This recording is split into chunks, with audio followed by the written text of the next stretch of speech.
Oi pessoal, tudo bem? Aqui é o Thiago Perdigão e hoje eu gostaria de conversar com vocês a respeito de um texto que escrevi para o Jornal Diário Popular neste ano, 2022, e cujo título é, conforme podem ver, Arte e Linguagem. Este texto está disponível online, eu vou deixar o link abaixo para quem quiser lê-lo sem as minhas digressões, porque aqui a ideia então é que eu vou ler e comentar alguns trechos com vocês. Então vou iniciar a leitura e vamos então tecer aí depois digressões sobre essa temática de arte e linguagem. Vou iniciar a leitura. Há tantas possibilidades de significados para o conceito de linguagem quando associamos as várias artes e seus pormenores, quanto a significados distintos para a palavra arte dentro das línguas diversas. Em vista de tal complexidade, tentaremos expor não a conceituação em si do termo linguagem, mas apenas algumas daquelas possibilidades, a partir de exemplos, e para cujo entendimento precisamos saber, a princípio, apenas que as linguagens são meios para a comunicação, e a arte, em certa medida, é uma expressão comunicativa. Não à toa, Nietzsche traz a ideia do artista enquanto gênio da comunicação. Obviamente, não se trata aqui de uma comunicação qualquer, mas antes algo esteticamente determinado, com finalidades que ultrapassam a comunicação corriqueira. Então, basicamente, aí, né, já é um primeiro parágrafo um pouquinho mais denso, assim, o que eu exponho aí, o que eu quero dizer com linguagem, embora sem limitá-la, né, dentro de um sentido determinado, mas apenas vinculando a questão da comunicação. Por quê?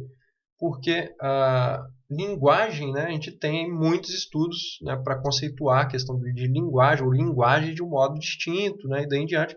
Então tem muitas questões dentro disso, né, então obviamente um texto aí mais curto não poderia carregar dentro de si toda esta complexidade do termo linguagem. Mas então aí já mostro que quero apenas associá-lo à questão da comunicação, né? A gente tem então a linguagem como um meio comunicativo, certo? Então nesse sentido, né, podemos aliar sim a arte, né, também enquanto linguagem. Por quê? Porque também ela faz aí o papel de meio comunicativo, certo? O artista ele quer comunicar, né? Eu trago então a questão do Nietzsche de ter então o artista enquanto gênio da comunicação, ou pelo menos os grandes artistas, né, enquanto gênios da comunicação. Justamente porque não é possível se desvincular as duas coisas, completamente pelo menos, né?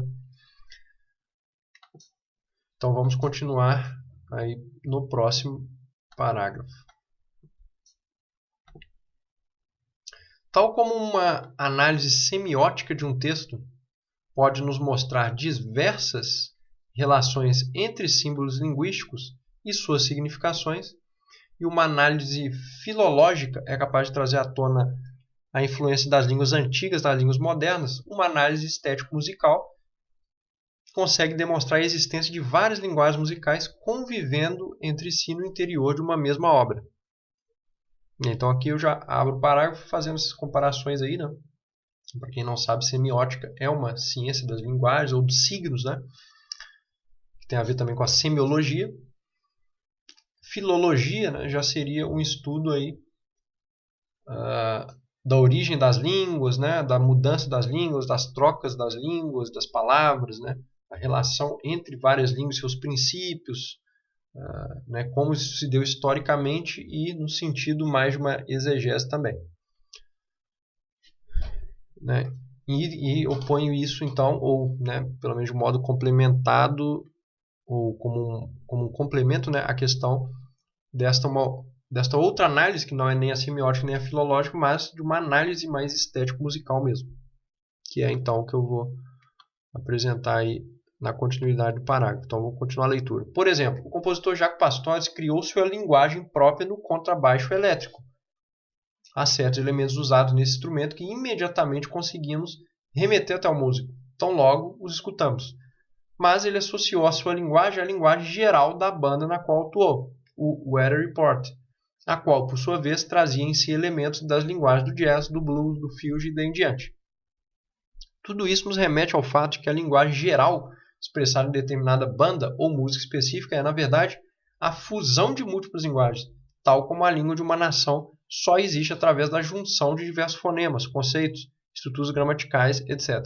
Com efeito, o analista musical tem certo parentesco com o gramático, na medida em que ambos almejam organizar racionalmente o que foi comunicado, muitas vezes intuitiva e espontaneamente. Então ali, né, eu trago o Pastorius apenas como um exemplo, tá, pessoal? Vocês podem pensar em qualquer artista aí que vocês quiserem. Na verdade, eu trouxe o Pastorius porque eu acredito que ele seja mais interessante aí justamente para exemplificar essa coisa de que um artista ele pode criar uma linguagem muito própria, certo? Inclusive num instrumento específico. Se a gente fala de um compositor, né, que não necessariamente é um instrumentista, obviamente também ele vai tentar, ali os grandes compositores, criarem uma linguagem mais única, né? Mas aqui eu trouxe a questão, inclusive, do intérprete, né, e compositor, que é o Pastorius, porque então essa questão da linguagem pode se vincular também ao próprio instrumento, né, no caso da música. Tá? Então, o que eu quero dizer ali com então, o Jaco ter criado uma linguagem própria? Porque tem muitos elementos que a gente escuta aí, até hoje, né, contrabaixistas tocando, que vieram diretamente do Pastorius. Por exemplo, o uso de harmônicos, né, como frases, né, ou como parte de melodias, né, ou como um elemento ali meramente rítmico no meio da música, né? Então foi o Jaco que trouxe isso, essa inovação do estudo dos harmônicos como meios diferentes para serem colocados dentro de uma música, né? Então, né, acordes, né, feitos com o uso de harmônicos, né? Então tudo isso aí no contrabaixo vem muito do Jaco, bem como outras coisas, né? A própria questão do baixo fretless, baixo elétrico fretless, né? Tipos de levadas, né? Enfim, né? Tem muitas coisas ali que vêm do Pastorius, certo? Ou seja, é uma espécie de criação, porque ele comunicou aquilo através do instrumento, né? Para voltar à questão da comunicação, e aquilo, né? Tal como se fosse mesmo uma língua, né? Foi sendo passado para frente de modo que outras pessoas falam nessa linguagem hoje. Então tem muitos baixistas aí que na hora que a gente vê, a gente já lembra do Pastorius, né? Para quem conhece. Fala, não, isso aí é Pastorius. E muitas vezes o cara está, inclusive, fazendo aquilo ali sem saber que veio do próprio Pastorius, né? Que é uma característica das línguas, por exemplo, faladas, né? A gente está falando um tanto de palavra aqui, mas a gente não sabe a origem dessas palavras. Mas, né? E, no entanto, a gente fala isso como se fosse algo quase nosso, né? Mas veio de alguém. Então, essa questão da linguagem que vem de um instrumentista ou de determinado compositor e daí em diante, ela tem muitas características que ligam, né, ela a essa linguagem também no sentido aí da linguagem prosaica, poética e daí em diante, falada, né? E, né, então, teço essas relações aí e no fim do parágrafo fala então que o analista musical, né, tem certo parentesco com o gramático, na medida em que ambos almejam organizar racionalmente o que foi comunicado muitas vezes intuitivo e espontaneamente. Então, de fato, geralmente o trabalho do analista musical ou do gramático, né, é vir depois de que a língua já está estruturada e ver ali os princípios que a regem, né, as coisas mais constantes ali dentro, né, os fenômenos mais objetivos, né, dentro de uma linguagem específica. Então, eu vou continuar o texto para vocês. Já quando, ao invés de termos diante de nós uma música puramente instrumental, juntamos música e poesia, geramos uma camada singular de complexidade linguística comunicativa. O compositor Richard Wagner, por exemplo, em suas óperas ou dramas musicais, muito se usava das possibilidades distintas de relações entre fragmentos musicais e textos dramáticos, através das quais a subjetividade da música se mescla com a objetividade da palavra, de modo que a associação entre tais meios leva ao autoestímulo da memória, que passa a ligar motivos musicais, objetos no palco, personagens e fragmentos conceituais e poéticos, como se estes fizessem parte de uma linguagem única, na medida em que a exposição de um daqueles meios é capaz de relembrar a existência de outro e daí em diante. Então, pessoal, agora já eu cito o Wagner, né, que é um compositor que eu cito muito aí. Tem outros vídeos, né, artigos sobre ele, minha própria dissertação é sobre Wagner e daí em diante. Então, né, como eu estudei bastante Wagner, acaba sendo bem claro para mim aí essa questão do Wagner, né, inseri-lo em contextos distintos, entre eles esse então da relação entre linguagens, né, e nesse sentido de uma linguagem musical com uma linguagem poética ou teatral e daí em diante. Então não vou explicar isso aqui nesse vídeo, né, porque eu já tenho outros vídeos aí sobre ele e outros textos e artigos. Então quem quiser entrar em contato, tenta dar uma olhada aí no canal, ou pode até, se quiser ler, né, minha dissertação ou outro texto semelhante, meu sobre Wagner, só me comunicar que eu envio aí também o link e tal. Mas basicamente, né, o Wagner, como ele fazia de um modo magistral essa questão da relação entre linguagens distintas, né, ou seja, o que era teatral, poético, musical e daí em diante, juntava tudo isso num todo, né, conseguia amalgamar isso muito bem. Aí temos uma espécie de superestrutura linguística, né? Então a gente pode pensar a obra de arte total como também uma superestrutura de linguagens.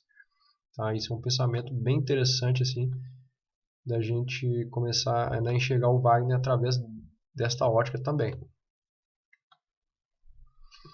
E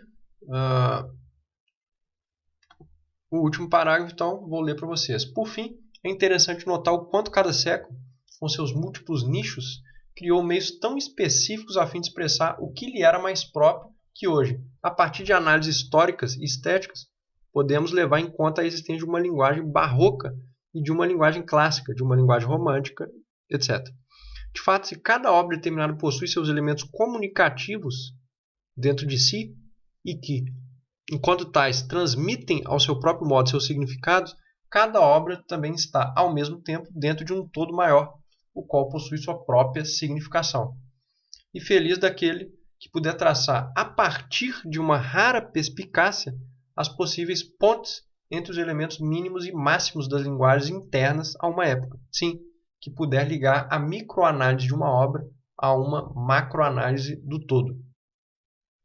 Então, neste último parágrafo eu trago um outro pensamento, né, voltado a essa questão da linguagem, que é podemos analisar aí através de uma microanálise a questão das linguagens internas a uma obra, mas também ligá-la a uma macroanálise, né, do todo, ou seja, de como essas linguagens se desenvolveram num nível maior, né, e como inclusive os acontecimentos maiores históricos daí em diante acabaram influenciando aí uma microanálise. Claro que é um trabalho hercúleo, né, fazer isso aí, mas obviamente vai gerar frutos bem interessantes, e por isso eu falo, né, feliz aquele que puder traçar a partir de uma rara perspicácia as possíveis pontes entre os elementos mínimos e máximos das linguagens internas a uma época, né, justamente partindo do princípio de que há a confluência daquelas múltiplas formas linguísticas dentro de uma mesma cultura, de uma mesma época e daí em diante, e portanto, né, logicamente, a gente poderia traçar aí relações entre elas, né? E esta análise aí que eu proponho seria então baseada nessa condição de possibilidade, né? E em certa medida isto é feito por nós, mesmo que intuitivamente. Então, quando a gente pega ali o conceito de uma linguagem romântica, né? Então a gente está pegando aqui um conceito que já traz em si toda uma generalidade do que seria a linguagem romântica, né? Ali do século XIX daí em diante, por exemplo, dentro da música. E quando a gente pega um compositor específico, sei lá, Schumann, e vai estudar só esse compositor, a gente já está traçando ali uma microanálise das obras dele. Mas então, para a gente compreendê-los também, a gente liga a esta macroanálise, que seria o fato da existência de um próprio romantismo estético mais geral, né, que a própria individualidade do compositor. Então, quando a gente está fazendo isso aí, ainda que rapidamente, né, sempre quando a gente vai analisar compositores, a gente está fazendo um pouco disso aí que eu estou falando, né? Mas, claro, muitas vezes sem aprofundar ali, né, o que seria micro com o que seria macro, né, e traçar várias relações aí de um modo mais complexo, mas de algum modo todo mundo faz isso, né, ainda que de um modo um pouco menos rebuscado ou complexo. Tá? Mas por hoje é isso então, pessoal. Vou deixar o link na descrição para quem quiser ler o vídeo, né, sem aí as minhas intervenções e digressões. E podem deixar aí comentários, sugestões, críticas, tá? Sobre essas temáticas que vamos dialogando aqui no canal. Muito obrigado pela atenção e até o próximo vídeo. Um abraço.